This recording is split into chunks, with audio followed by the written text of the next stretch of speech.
നിയമസഭയിലെ പ്രതിപക്ഷ പ്രതിഷേധത്തിൽ MLA-മാർക്കെതിരെ നടപടി. 3 MLA-മാരെ സസ്പെൻഡ് ചെയ്തു. Roji M John, M Vincent, Saneesh Kumar Joseph എന്നിവരെയാണ് സസ്പെൻഡ് ചെയ്തത്. നടപടി ഏകപക്ഷീയമാണെന്ന് KPCC അധ്യക്ഷൻ സണ്ണി ജോസഫ് പ്രതികരിച്ചു.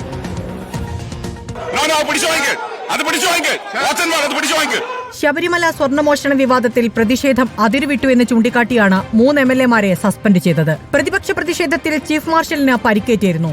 വനിതാ ജീവനക്കാരെ പ്രതിപക്ഷ MLA-മാർ ആക്രമിച്ചു എന്ന് പാർലമെന്ററി കാര്യമന്ത്രി MB രാജേഷും ആരോപിച്ചു. പ്രതിപക്ഷാംഗങ്ങൾ വനിതകളടങ്ങുന്ന സുരക്ഷാ ജീവനക്കാരെ കയ്യേറ്റം ചെയ്യുകയും ശാരീരികമായി ഉപദ്രവിക്കുകയും ചെയ്യുകയുണ്ടായി.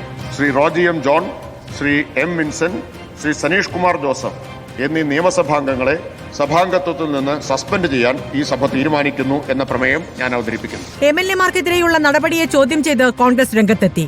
നടപടി ഏകപക്ഷീയമെന്നാണ് KPCC അധ്യക്ഷൻ വിശേഷിപ്പിച്ചത്. സ്പീക്കറുടെ നടപടി തികച്ചും ഏകപക്ഷീയമാണ്. ചീഫ് മാർഷൽക്ക് ഒരു പരിക്കും ആരും ഏൽപ്പിച്ചിട്ടില്ല, എല്ലാവർക്കും അറിയാം. സഭ നിർത്തിവെച്ച് പോയി അവിടെ എന്തോ കൂടി ആലോചന നടത്തി, അതിനുശേഷം വന്ന് പൊടുന്നനവെ പ്രഖ്യാപിക്കുകയാണ്.